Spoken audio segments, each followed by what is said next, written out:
Política em Foco de hoje recebe o ex-governador e pré-candidato a deputado federal, Fernando Pimentel.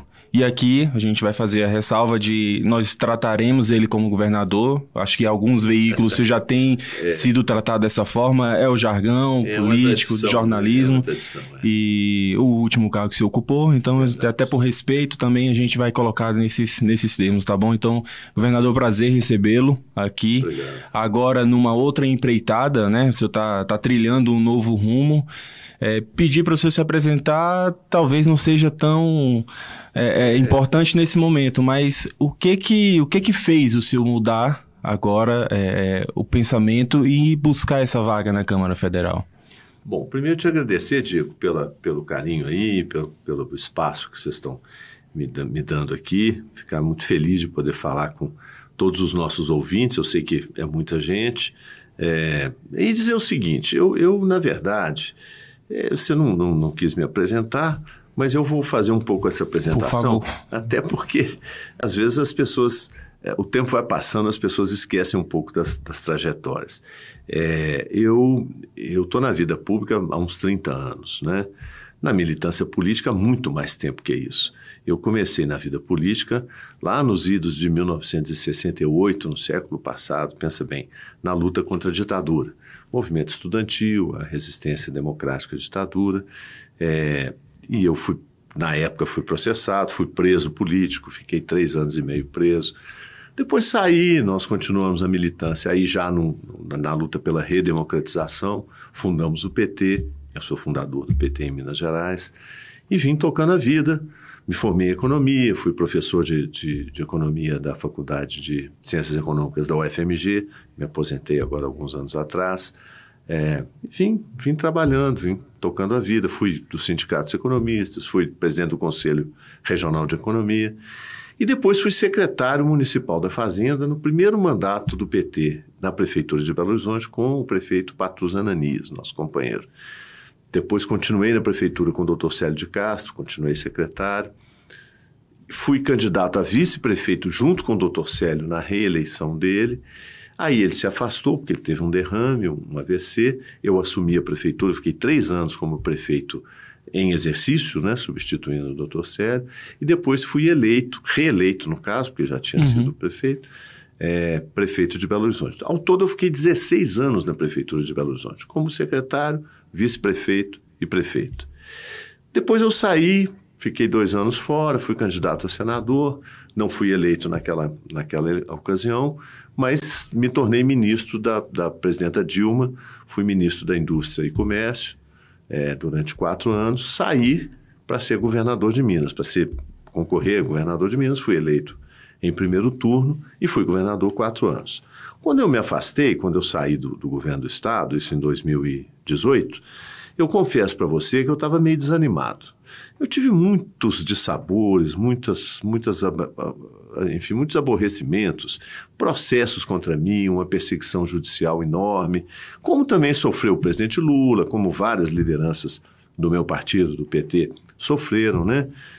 A presidenta Dilma foi afastada, tudo isso somado deu muito aborrecimento. Então eu estava um pouco afastado, não da militância política, mas da vida pública. Não pensava em voltar à vida pública. Mas aí, no ano passado, o presidente Lula me chamou a São Paulo, ele já tinha saído da prisão, daquela prisão absurda que foi cometida contra ele, né, na Lava Jato. Ele me chamou e me fez essa convocação. Falou, olha, Pimentel, você tem que ser candidato, você tem voto, você é uma liderança reconhecida em Minas Gerais, vamos embora, vamos para a luta. Eu vou precisar de uma bancada federal forte para governar o Brasil. E já tinha como meta essa eleição de agora, né?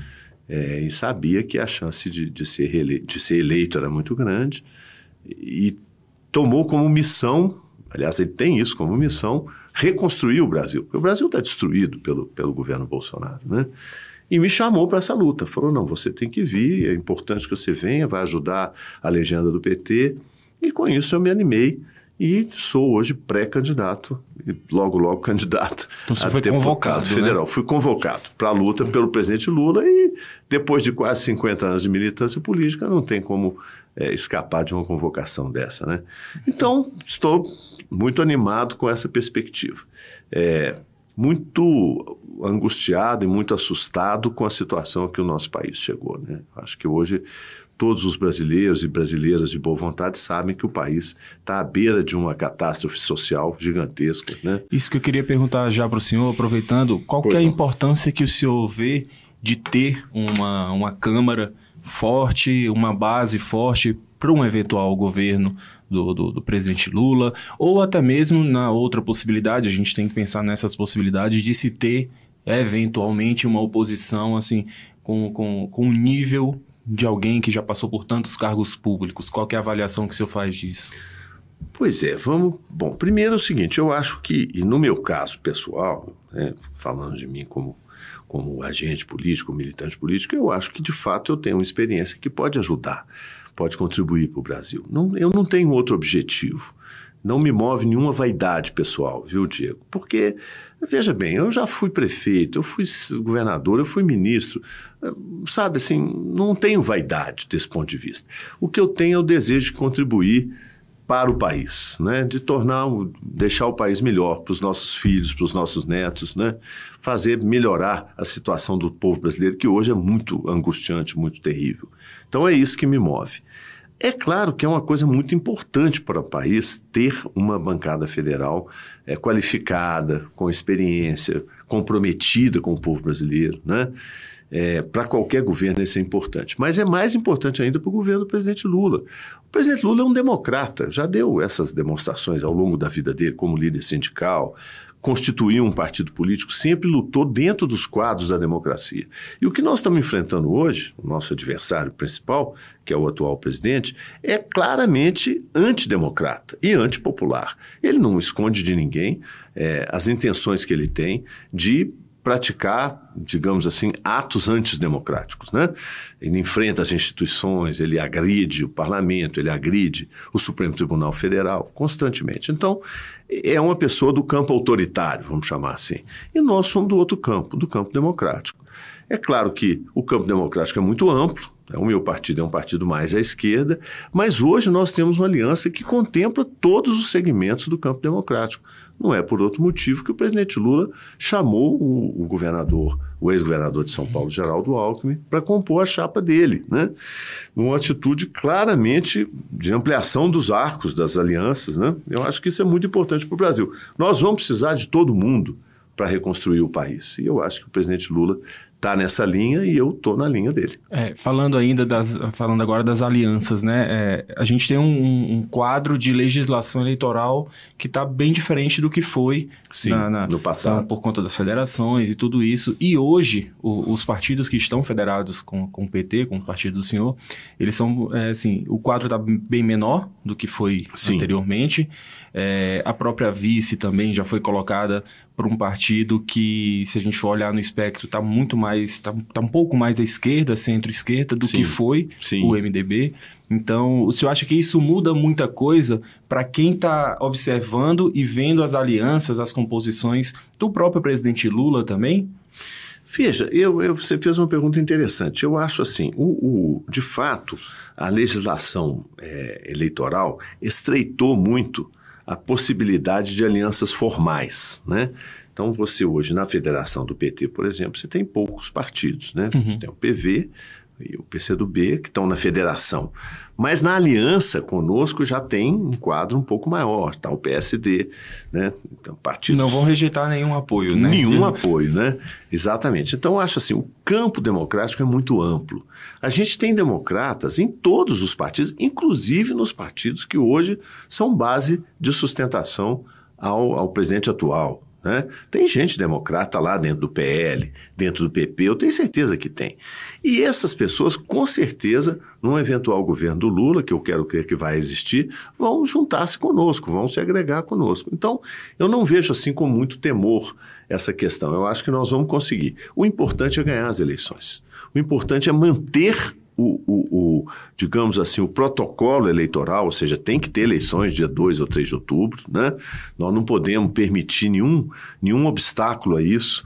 O Bolsonaro está insistindo que não, que o processo eleitoral não é confiável, as urnas podem ser fraudadas, tudo é conversa fiada. Ele está tentando adiar esse negócio, jogar para frente e não ter eleições, e isso o povo brasileiro não pode admitir. E eu quero crer que não admitirá, né?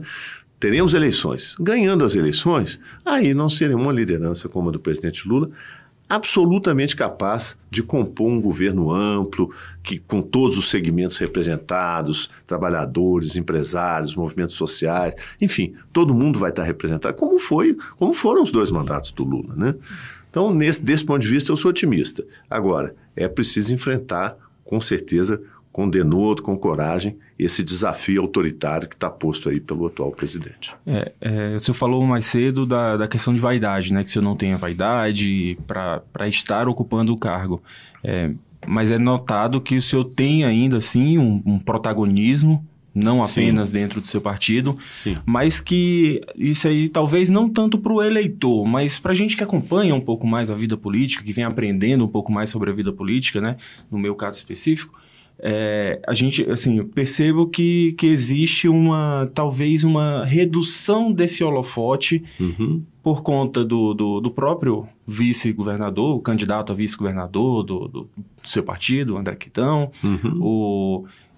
abriram mão de uma vaga ao Senado, que também é muito importante. Como é que o senhor enxerga essa composição? Em Minas Gerais. Isso. Como é que o senhor enxerga essa sua participação? Porque hoje a gente tem aqui no PT, se a gente for pensar, se eu me corrija se eu estiver enganado, por favor, André Quintão, Reginaldo Lopes, líder da bancada, como é que o senhor avalia isso, a sua participação de estar eventualmente com esses colegas fazendo... Olha, veja bem, primeira coisa é o seguinte, a aliança em Minas era necessária, natural e necessária. E vou lhe dizer por quê. Primeiro, porque nós seguimos o exemplo do presidente Lula, que chamou para a chapa dele um adversário político nosso, não inimigo, mas adversário, e foi o governador de São Paulo, Geraldo Alckmin, 4 vezes governador de São Paulo, sempre pelo PSDB contra o PT, e foi candidato a presidente da República contra o próprio presidente Lula, né? Lá na eleição de 2006, se não me engano, né?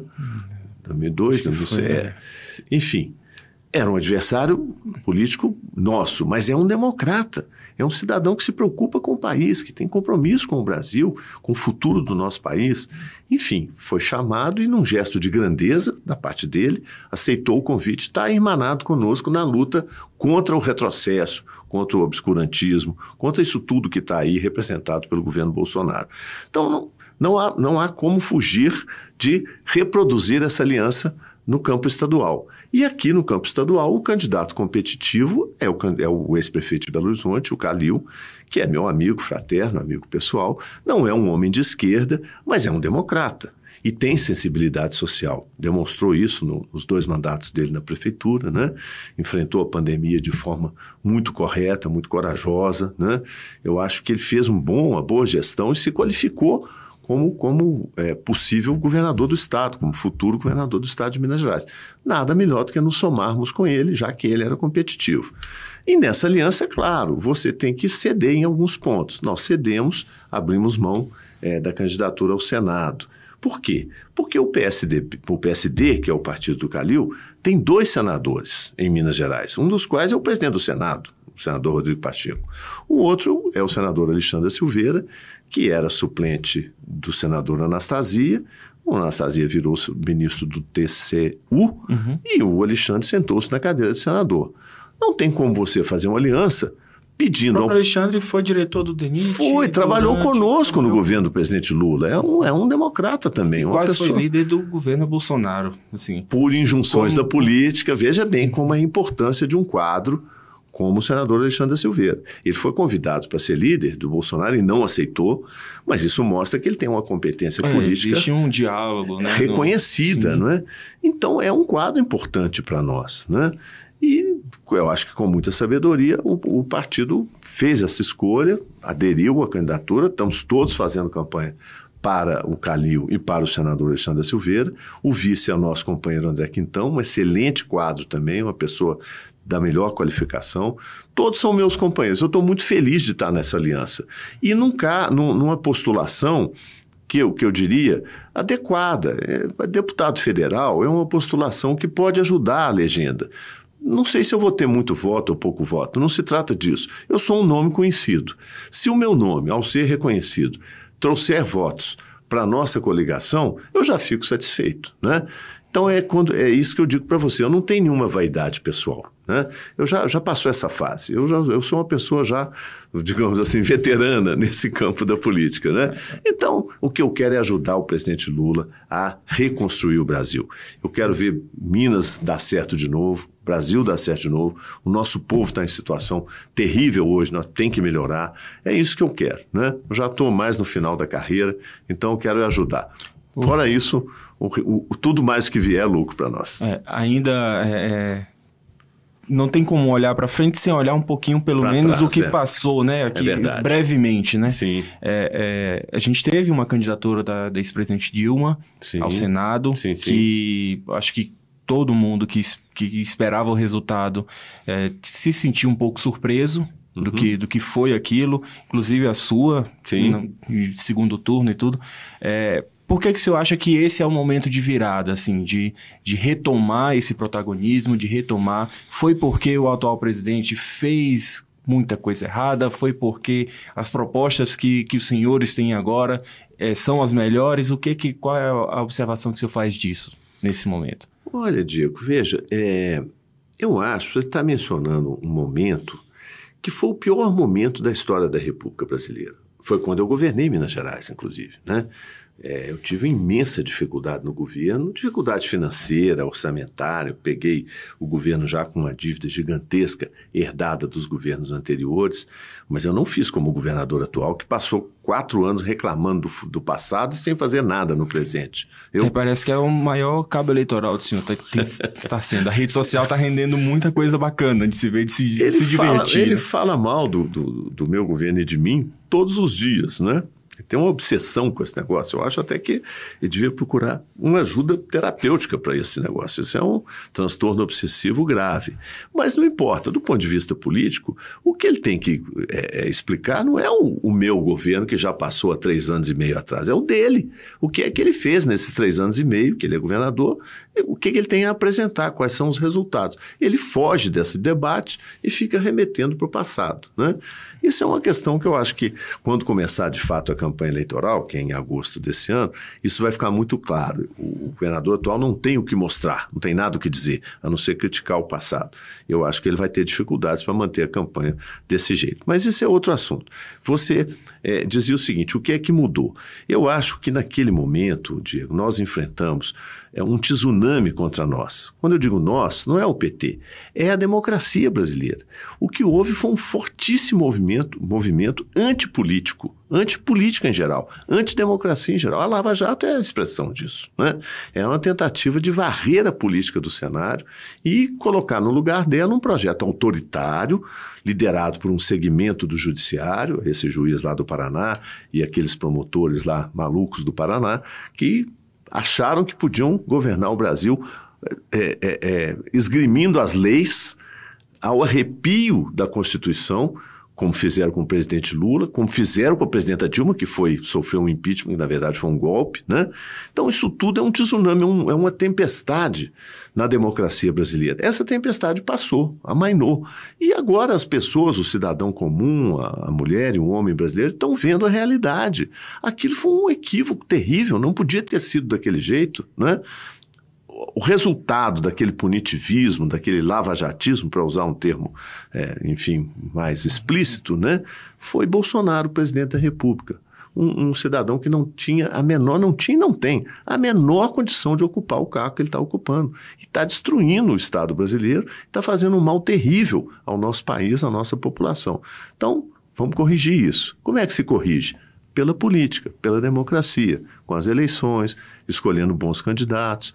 Graças a Deus nós temos uma liderança como a do presidente Lula, agora mais ainda, mais maduro, mais experimentado, né, mais consciente do dever e da missão que ele tem. Então, eu vejo desse ponto de vista com otimismo. Mas, de fato, fico muito triste de ver a destruição que foi feita, inclusive para mim, pessoalmente, né? Eu fui alvo de processos, de inquéritos, tudo falso, tudo nada contra mim. Eu fui absolvido em todos os processos que eu enfrentei. Aqueles em que eu não fui absolvido é porque foram arquivados antes de virar ação penal, porque não tinha prova nenhuma, para você ver o tamanho do estrago. No entanto, um pedaço grande da imprensa brasileira fez manchetes, fez minutos longos no Jornal Nacional contra mim, né?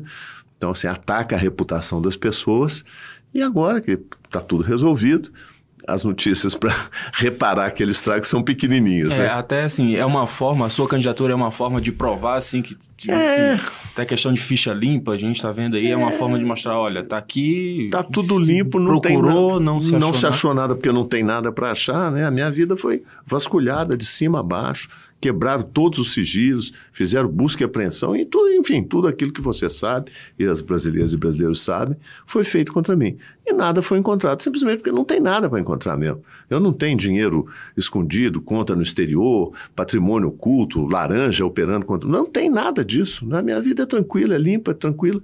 Resultado, eu estou absolvido de tudo e hoje posso pleitear a ser candidato a deputado federal em Minas Gerais. Quero crer que possa, com isso, contribuir e ajudar o presidente Lula a reconstruir o Brasil. Governador, a gente precisa manter assim, o nível de tempo, né, para todos os candidatos, então a gente já está caminhando para o final, teria assunto para conversar mais 20 minutos. Queria lhe agradecer mais uma vez, lhe desejar sorte aí, como tem feito para todos os candidatos, e se eu tenho agora um instante para fazer essas considerações finais. Não, eu é que agradeço, viu, Diego? Eu agradeço muito o espaço que vocês me deram, fico feliz de poder falar outra vez com as mineiras e com os mineiros e humildemente colocar o meu nome à disposição daqueles que quiserem marchar conosco nessa tarefa de reconstrução de Minas e do Brasil, né? Nós precisamos disso, num caminho de tolerância, num caminho de paz, num caminho sem discriminação, contra toda forma de racismo, de exclusão social, ou seja, desse lado do campo político. Eu sou do lado de cá, do lado que opera pela democracia, pelos direitos civis, pelos direitos da cidadania.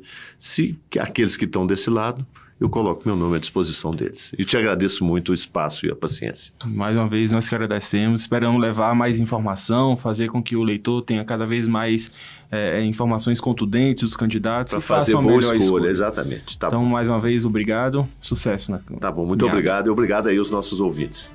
Até mais.